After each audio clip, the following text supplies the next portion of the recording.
네, 오늘 사도행전 13장 말씀 나누면서 큰은혜 받는 시간 갖기를 원합니다. 네. 여러분, 제가 두 가지 질문 드릴 건데요. 첫 번째는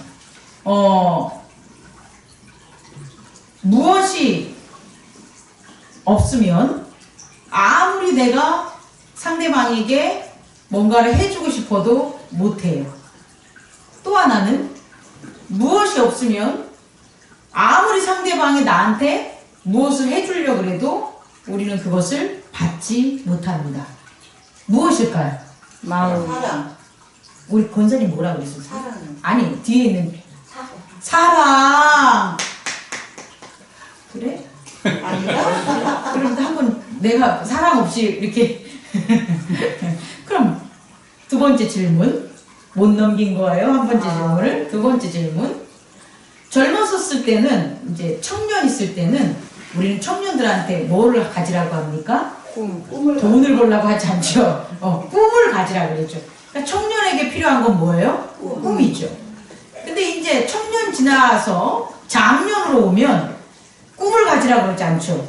장년이 됐는데 꿈을 꾸면 욕먹죠. 너는 아직까지도 꿈꾸고 있냐? 이러잖아요. 그럼 장년이 되면 뭘 가져야 될까요? 이루라. 돈. 꿈을 이루라. 그러니까 돈. 그러니까 물질. 이런 어떤 물질, 돈 이런 것을 장년은 보잖아요. 왜? 그게 이룬 거니까. 필요한 거니까. 자녀들을 길러야 되는데 꿈만 가진 아빠가 있으면 큰일 나죠. 자녀들을 길러야 되는데 자녀들에게 필요한 물질을 줄 수 있어야 되지 않겠습니까? 그럼 마지막. 이 노년이 됐어요.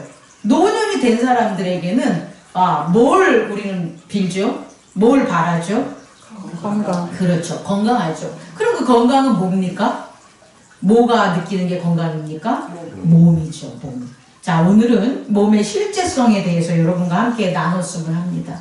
우리가 몸이 없으면 아무리 내가 상대방에게 뭘 해주려고 해도 해줄 수가 없다는 거죠. 마음은 있는 거예요.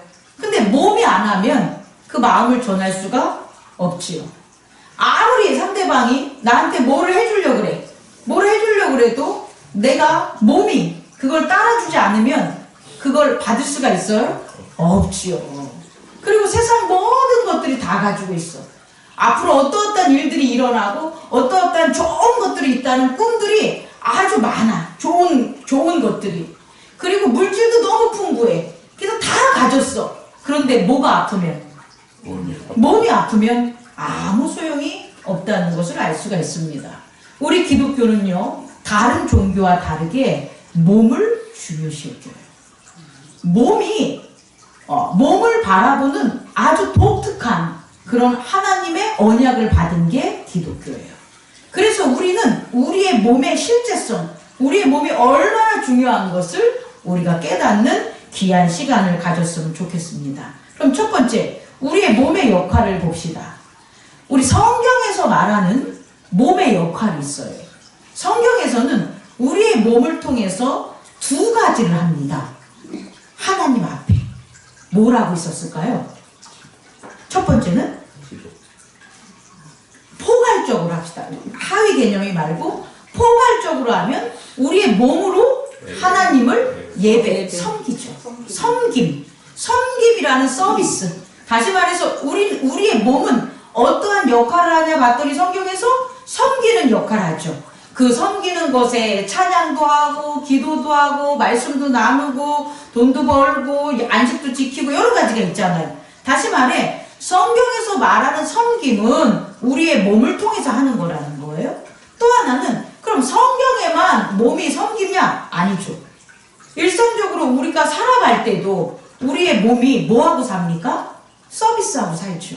몸이 섬기는 거죠. 여기서 섬긴다는 것은 타인을 위해서 사용될 수 있는 게 섬김이 되는 거예요. 그럼 이 섬김이 있고 또 하나는 뭐가 있을까요? 또 몸을 통해서 뭘 나타냅니까? 근데 이것도 사실상은 기독교에서만 나오는 거예요. 조금 어렵겠지만 따라해보세요. 몸을 드림. 인신공양이 아니에요. 그러니까 몸을 드리는 어떤 무속이나 이런 거에서 몸을 하나님께 드린다는 그게 아니라 생명 자체가 하나님께 속해 있다라는 거예요. 무속에서 몸을 공양은 그 대상이 몸을 받는 거지만 기독교에서 말하는 몸을 드린다는 것은 하나님과의 일체감이에요. 그래서 하나님은 아무 몸을 받지 않아요. 다시 말해 하나님이 받으시는 몸은 뭐냐? 하나님 몸이에요. 하나님의 몸이 된 아들의 몸만 하나님이 받으셨지 모세의 몸을 받거나 다윗의 몸을 받은 게 아니라는 거예요. 여러분 이해할 수 있겠습니까? 다시 말해서 성경에서 우리는 이 몸의 실제성이 나타나는데 두 가지인데 첫 번째는 뭐다? 섬김. 몸으로 섬기는 것. 또 하나는 뭐다? 내 몸을 드리는 거다라는 것을 꼭 깨닫는 저와 여러분 되기를 원합니다. 근데 이 두 섬김과 드림은 당연히 차이가 있겠죠. 차이가 있으니까 나눠지는 거잖아요. 그럼 어떤 차이가 있나 한번 살펴보겠습니다. 첫 번째는 우리가 섬긴다는 것은 뭐냐면 따라해보세요. 마음과 몸의 한 목적성. 이게 무슨 뜻이냐면 섬기는 것은 내 마음이 내 생각과 일치할 때 섬기는 거예요.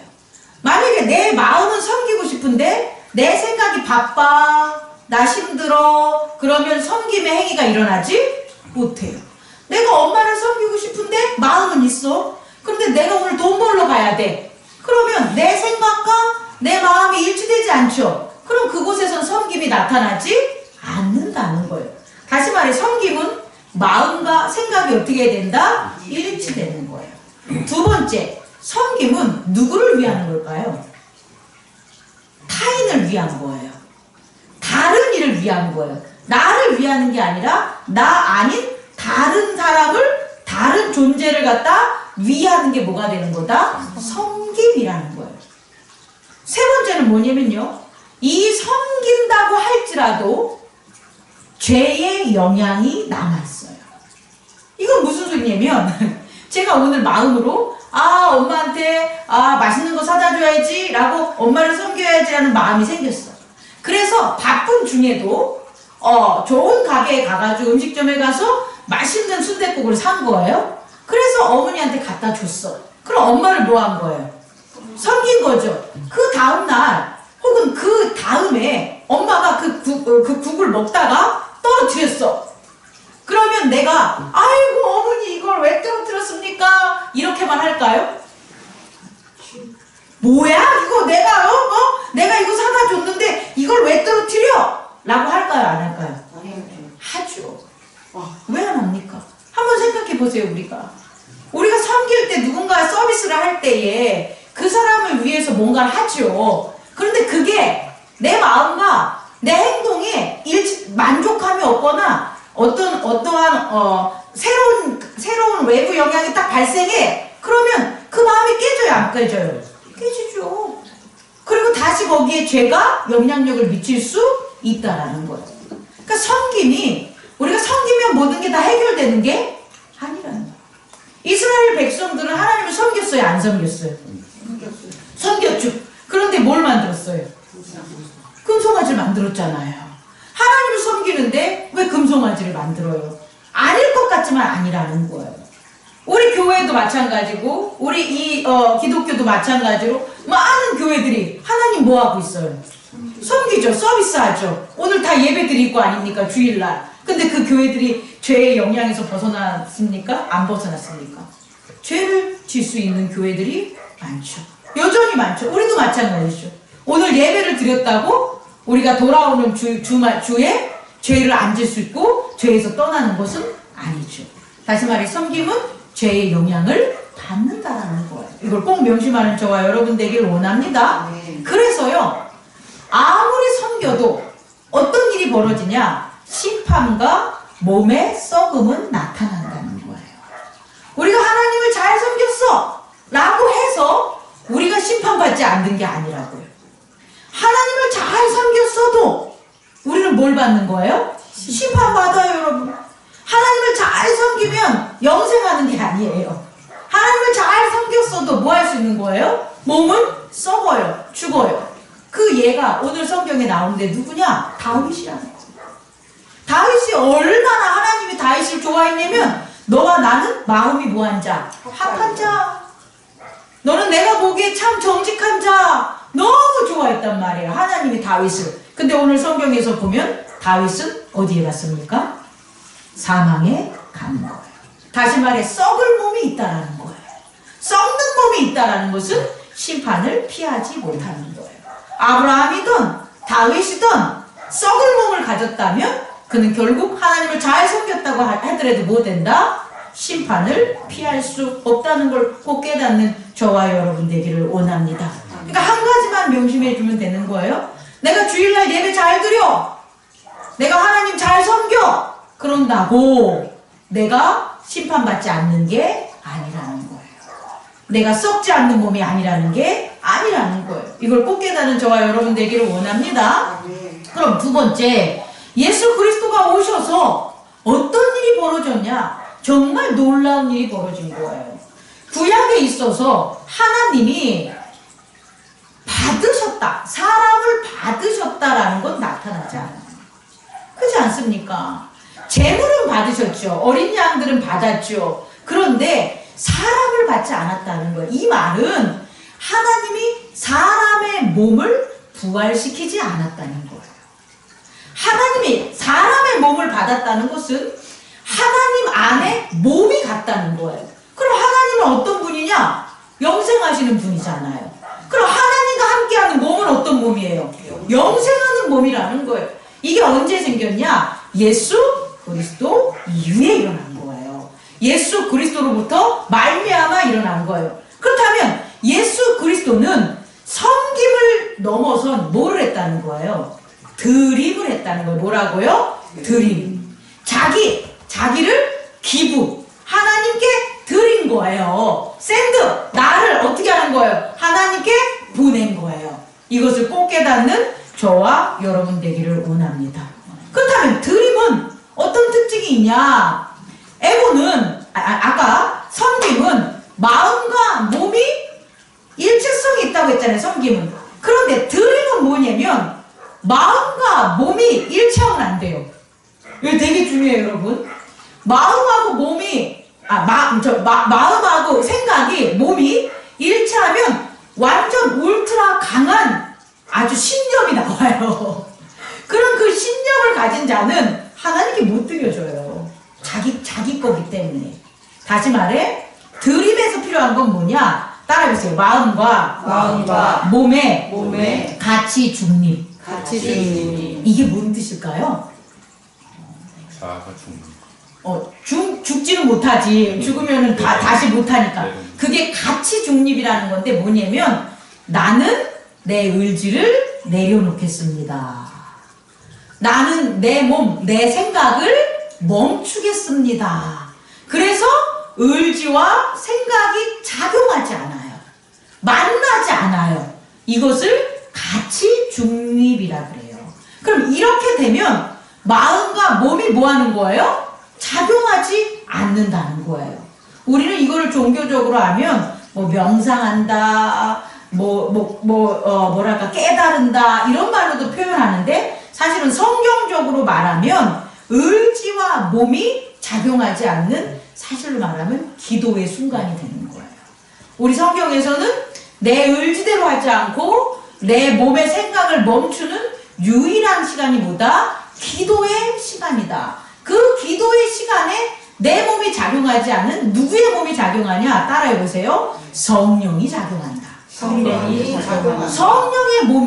성령이 몸인데 인격적으로 우리 몸을 사용하기 때문에 성령께서 우리 안에 마음, 의지를 작용하게 하고 성령께서 우리의 몸, 생각을 작용하는 게 바로 몸의 드림에서 나타난다는 거예요. 그럼 마음만 드려. 안 나타나요. 성령의 역사는 마음만 드리면 안 돼요. 몸이 내 생각대로 하는데? 내 경험대로 하는데? 어떻게 성령의 경험이 우리에게 오겠어요? 마음이 아니라 모두 생각도 몸도 드려지고 정지돼야 그때 비로소 누가 지각하신다. 성령이 우리 안에 작용하는 걸 깨닫는 저와 여러분 되기를 원합니다. 그래서 나타나는 게 있어요. 그래서 섬김할 때는 죄가 영향을 여전히 주지만 우리가 드리면 죄가 영향을 주지 못해요. 아니, 봐보세요. 제가 100만 원을 가지고 있어. 근데 이 100만 원을 누구한테 줄까? 우리 장로님에게 드렸어. 그럼 나한테는 100만 원이 있어요, 없어요? 없는데 왜 제가 작용하냐고. 나는 이미 내 것을 뭐 했으니까? 드렸잖아. 나한테 그게 있어요, 없어요? 없죠. 없으니까 죄가 작용하지 않는다고. 죄는 내게 남아있는 그 100만 원 때문에 죄가 작용하는 거예요. 내가 명예를 다 내려놨어. 그래서 나의 영광은 없습니다. 하나님의 영광입니다. 라고 내가 내 영광을 하나님께 드렸어. 그럼 나한테 뭐가 없는 거예요? 영광이 없죠. 근데 어떻게 죄가 작용을 하겠어요? 그런데 내가 영광을 하나님께 안 드려. 나한테 영광이 남아있어. 그럼 하나님은 계신데 누가 영광을 믿는 거예요? 내게 영광이 있으니까 죄가 어떻게 하는 거예요? 작용하는 거예요. 이것을 꼭 깨닫는 저와 여러분 되기를 원합니다. 그래서 드려지면 어떤 일이 벌어지냐? 심판을 피할 수 있는 거예요. 다시 말해 심판받지 않아. 심판받지 않는 건 뭡니까? 구원입니다. 몸을 드려야지만 구원받을 수 있습니다. 이것을 꼭 깨닫는 저와 여러분 되기를 원합니다. 자, 보세요. 물에 빠졌어요. 막 허우적거려요. 살려주세요, 살려주세요 해. 그걸 구하러 간 사람이 있어요. 구하려고 하는데 자기 몸에 힘을 빼지 않고 몸을 들이지 않고 구하는 사람에게 더 뻗은겨. 그럼 어떻게 돼요? 같이 죽어요. 그런데 살기 위해서는 자기의 힘을 뭐 하는 거예요? 구하러 간 사람한테 맡기는 거예요.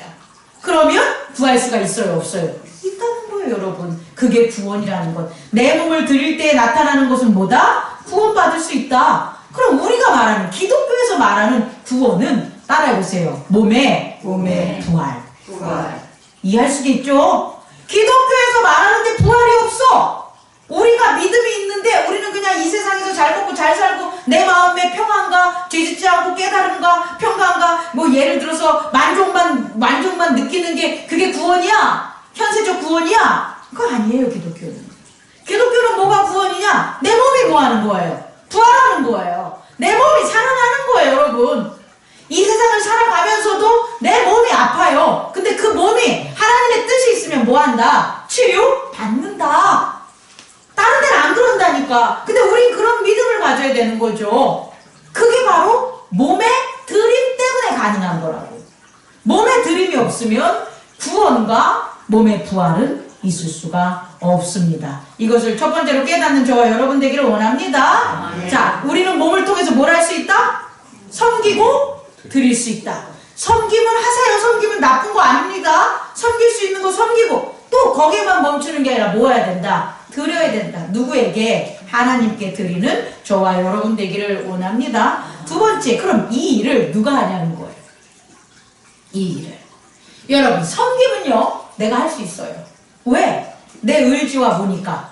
내 몸이 작용하는 거, 내 생각이 작용하니까 섬김은 내 맘만 먹으면 돼. 내가 생각만 가지면 섬길 수 있는 거예요. 그런데 드림은 내가 할 수 있다 없다? 없다. 왜? 내 마음이 뭐 해야 되니까? 같이 중립해야 되니까. 내 생각이 같이 중립해야 되는데 내가 어떻게 나를 드려? 말도 안 되지. 안 되지. 그래서 이 드림에서 가장 필요되는 조건이 있습니다. 따라해보세요. 드림은 성령의 역사다. 성령의 역사가 없이 드려질 수 없다라는 걸 여러분에게 말씀드리는 거예요. 여러분, 우리가 교회에 와서 섬기는 건 성령님 없어도 됩니다, 여러분. 여러분 마음과 의지로 하면 돼요. 그러나 우리가 우리의 몸을 하나님께 드려서 구원과 부활을 확신하고 살아가시려면 반드시 누가? 성령님이 우리 안에서 역사하셔야 됨을 꼭 깨닫는 저와 여러분 되기를 원합니다. 그렇다면 성령께서는 우리를 어떻게 역사하셨냐는 거죠. 우리를 어떻게 역사하셔서 하나님께 받게 하냐는 거죠. 이 답을 찾으려면 예수 그리스도는 이 땅에 오셔서 어떻게 하나님께로 드려졌냐는 거죠. 예수 그리스도를 하나님께 드린 것은 본인이 간 게 아니라 누가 드려진 거예요? 성령께서 예수 그리스도를 하나님께 드린 거예요. 어디부터 시작하면 성령으로 태어나시고 성령으로 인치시고 성령으로 시험을 이기시고 성령으로 사역을 해주시는 그 모든 것들이 다 누구다? 성령 하나님 때문이라는 거예요. 다시 말해 그걸 우리가 안다면 예수 그리스도가 하나님께 드려진 하나님이 받으셨잖아요. 그럼 우리도 무엇을 통해서 어떻게 하면 하나님이 받으시는지 그 원리는 동일하다는 거예요. 성령께서 우리를 어떻게 하시냐? 이제 찾아봅시다. 첫 번째, 어떻게 할까요, 우리를? 죄를 끊게 합니다. 뭐라고요? 죄를 끊게 하는 거예요. 우리는 회개라고 얘기하죠. 회개가 뭡니까? 죄를 끊는 거예요. 그런데 여러분, 회개는 우리가 하는 게 아니라고요. 착각하는 것 중에 내 마음으로 회개하고 내 생각으로 회개하죠. 근데 계속 죄 짓잖아. 내 의지로 회개하고 내 생각으로 회개한 것들은 계속 반복된다니까요. 왜? 마음이 여전히 살아있고 생각이 여전히 발생하니까 죄는 똑같이 질 수밖에 없는 거예요. 그렇다면 성령님께서 역사하시는 회개는 어떻게 되는 거예요? 죄를 짓지 않게 하는 그런 드림이 작용한다는 거예요. 그럼 누구의 드림이냐 봤더니 따라해보세요. 예수 그리스도의 십자가 고백. 이거 여러분 할 수 있습니까? 여러분 스스로 할 수 있습니까? 못해요. 아니 믿지 않는 사람들이나 여러분들이 고백할 때 이러잖아요. 아니 제가 뭔 죄를 졌는데요. 이런 말 해본 적 없어요? 난 해봤는데. 아니 제가 뭘 그렇게 잘못했는데요. 우리 최 목사님 맨날 그러잖아요. 조금 아프면 내가 뭐 그렇게 잘못했는데. 잘못 안 했다니까 내 생각과 내 마음으로는. 아니 내가 잘못한 게 없는데 왜 내가 회개를 해야 됩니까? 맞습니다 여러분. 그래서 회개 못하는 거예요. 자꾸 나의 의지와 내 생각을 하니까. 어떻게 우리가 예수 그리스도를 십자가에 못 박은 게 접니다 라는 고백을 하겠어요? 뭐가 없으시는? 성령이 없이는. 우리의 죄의 고백은 저 어제 도둑질 했어요. 안 할게요. 이게 구원의 고백이 아니라고요. 우리의 죄의 고백은 뭐냐면 하나님께서 보내주신 예수 그리스도 하나님의 아들을 제가 모르고 살았습니다. 그리고 그 모르고 핍박하고 살아서 제가 그 예수 그리스도를 십자가에 뭐하게 달게 해서 나 때문에 죽여라 하는 그 내 목소리 때문에 예수님께서 죽으셨습니다. 저는 죄인입니다. 이 고백이라고요. 여러분 우리가 회개해야 될 것은 여기에 있다고요. 근데 이걸 어떻게 내가 하겠냐고. 난 예수님하고 지금 보지도 못했는데 예수님 2000년대 사람인데 내가 지금 어떻게 그걸 알아요. 아 왜 자꾸 예수를 내가 십자가에 못 박았냐 그러냐고요. 막 하는 거예요. 교회 다니면서. 근데 아니에요 여러분. 성령이 여러분을 조우하시면 성령이 역사하시면 여러분의 입술에서 여러분의 마음에서 여러분의 눈물에서 어떤 고백이 나와야 되냐. 제가 죄인입니다. 제가 하나님의 아들 예수를 못 박았습니다. 그래요. 그럼 하나님의 아들은 2000년대에 온 그 잘생긴 예수님이 아니라 여전히 2000년 동안 앞으로 수없는 영생의 시간 동안 우리들에게 예수의 모습으로 오는 많은 사람들, 많은 사건들, 많은 상황들이라는 거예요. 그 중에 그 하나님의 역사하심을 내가 알지 못하고 살았던 죄를 우리는 회개하는 거죠. 근데 그게 누구를 통해서? 성령의 역사밖에 없다는 거예요. 성령의 역사가 아니고서는 예수 그리스도의 십자가를 고백할 수 없습니다. 그러면 일시적이고 완전한 회개를 할 수 없어요. 육체와 몸과 생각 그리고 의지의 그런 회개에 반성을 할 수가 있겠죠. 우리는 완전한 회개로 나아가는 저와 여러분 되기를 원합니다. 네. 그래서요 이 회개에는 뭐가 필요하냐. 정말 이것도 중요한데 따라해보세요. 표적과 기적의 경험. 성령을 통해서 표적과 기적을 경험해야 그 안에 예수 그리스도의 십자가를 고백할 수 있다는 거예요. 표적과 기적이라는 것, 성령의 역사는 표적과 기적을 못하면 여전히 예수 그리스도가 나를 위해서 돌아가셨어. 아 그런 표적과 기적일 때 나는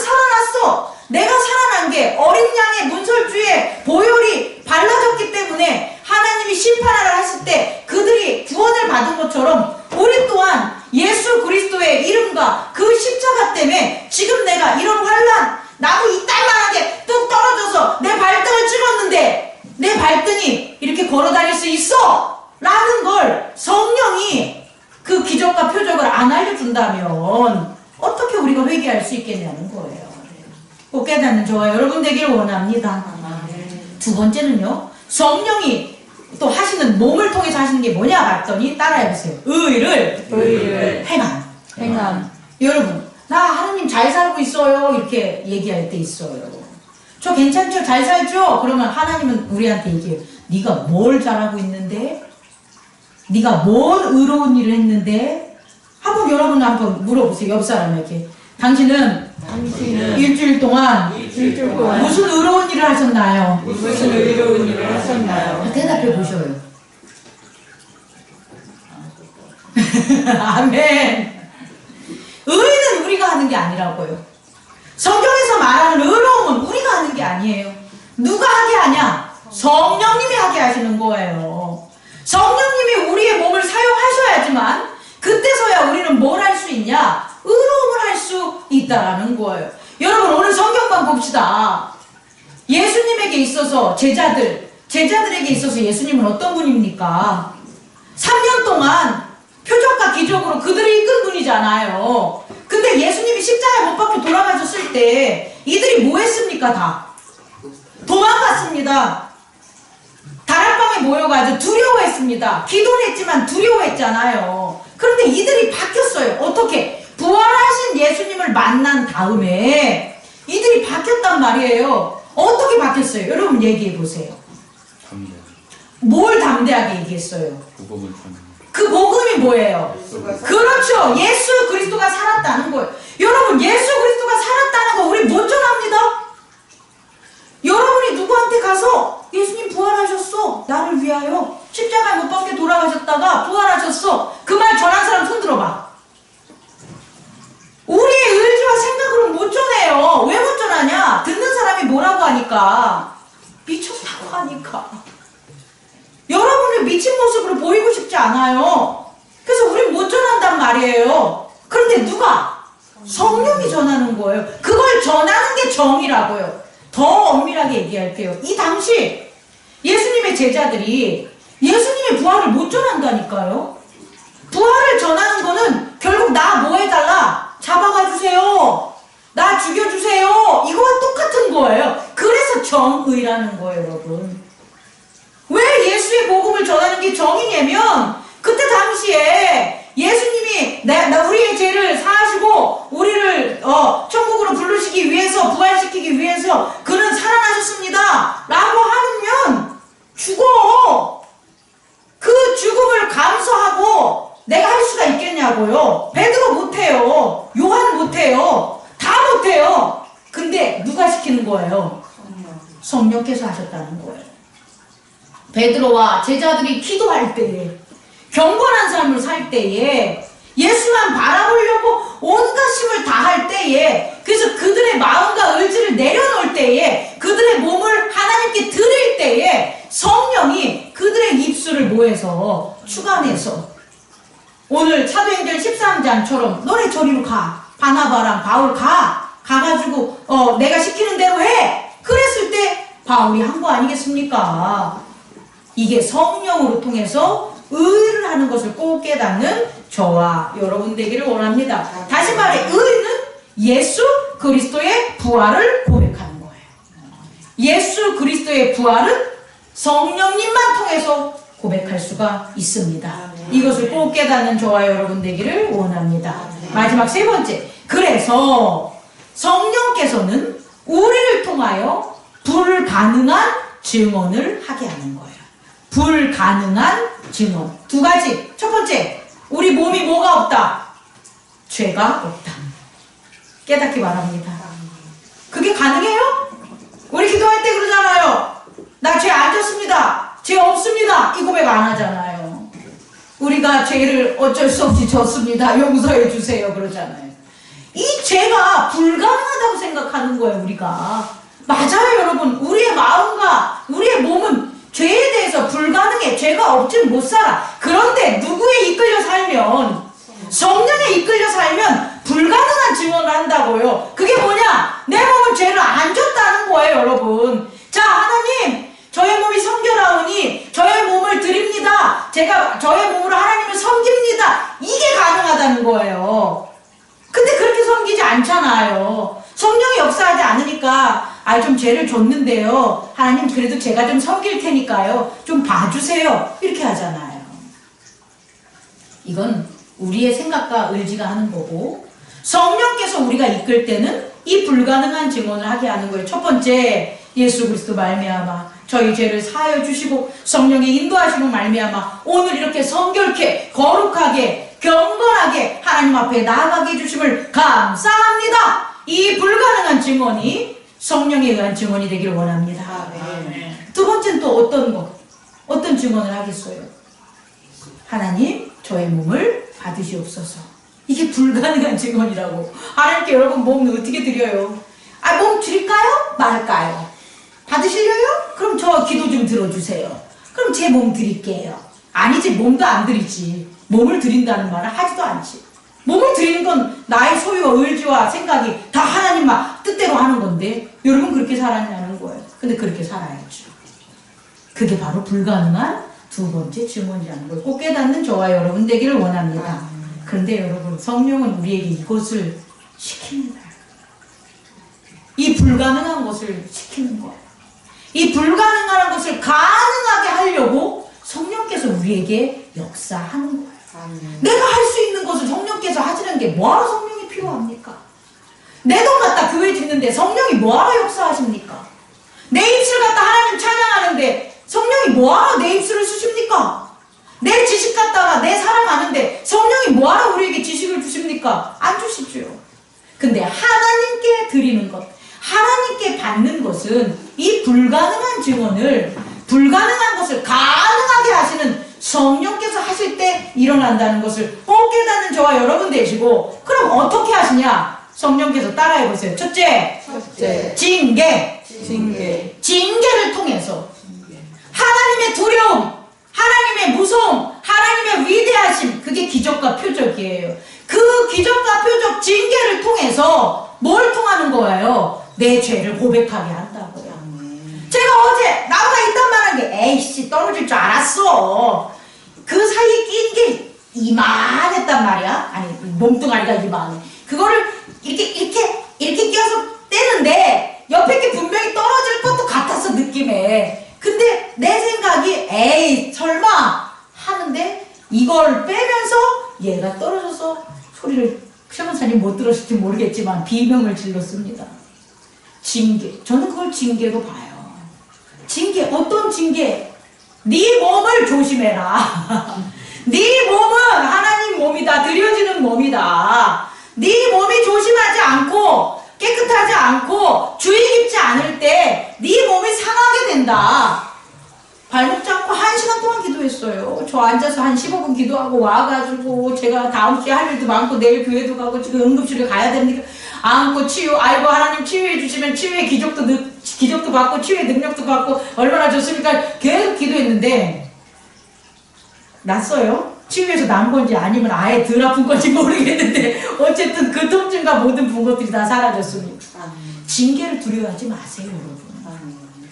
기독교인들이 가장 잘못된 게 뭐냐면 아무 일도 안 일어나겠죠. 내가 기도하면 아무 일도 안 일어나겠지. 천만의 말씀 만만의 콩떡입니다. 죄 시컷 져놓고 주의하지 않고 살아가면서 그 몸을 살아가면서 내가 건강하겠지. 나를 치유해 주겠지. 그렇지 않습니다, 여러분. 우리는 이 땅에 살아가는 이 몸은 어떻게 해야 되냐? 주의하고 조심해서 지각해야 되는 거예요. 근데 아는 것은 하지만 모르는 것을 알게 해주는 게 성령의 지각이기 때문에 징계 받을 때 고난과 역경이 있을 때 내 마음과 내 뜻대로 안 될 때 그때 회개하십시오. 그리고 돌이켜서 성령의 역사를 받는 저와 여러분 되기를 원합니다. 두 번째는 어떻게 해야 되냐? 성령께서는 따라해보세요. 상급하고 복은 달라요. 복은요 언약을 맺으면서 주는 거예요. 하나님이 예수 그리스도를 우리에게 보내주셨어. 그럼 우리는 복을 받은 거예요. 그 보내주심으로 말미암아 하나님의 백성은 복을 받아요. 그런데 상급은 뭐냐면 언약을 성취한 자에게만 주는 거예요. 상급은 그냥 하나님의 자녀가 됐다라고 해서 상급을 받는 게 아니라 하나님의 자녀가 성령이 이끄는 것을 이룰 때, 성령이 인도하는 것을 이룰 때 받는 게 뭐가 되는 거예요? 상급이에요. 그래서 바울은 그 상급을 받기 위해서 달려간 거예요, 여러분. 그래서 그 상급을 받은 거란 말이에요. 그 상급은 이 땅에서도 하나님의 의의 면류관으로 나타나요. 그래서 우리가 눈에 보이지 않지만 하나님의 정의, 하나님의 의, 성령의 역사하심으로 달려간 사람은 상급을 받아서 보이지 않음에도 불구하고 하나님의 권세와 위치와 영광이 그에게 머문다는 거예요, 여러분. 이것을 꼭 깨닫는 저와 여러분 되기를 원합니다. 다시 말해 성령께서는 징계를 통하여 회개하게 하지만 또 다른 방법으로는 상급을 통해서 정의, 의를, 예수의 부활을 증언하게끔 우리의 몸을 사용한다는 거예요. 우리의 몸은 그렇게 성령에 의해서 드려진, 하나님께 드려지고 하나님이 우리의 몸을 받으심을 깨닫는 저와 여러분 되기를 원합니다. 기도하겠습니다.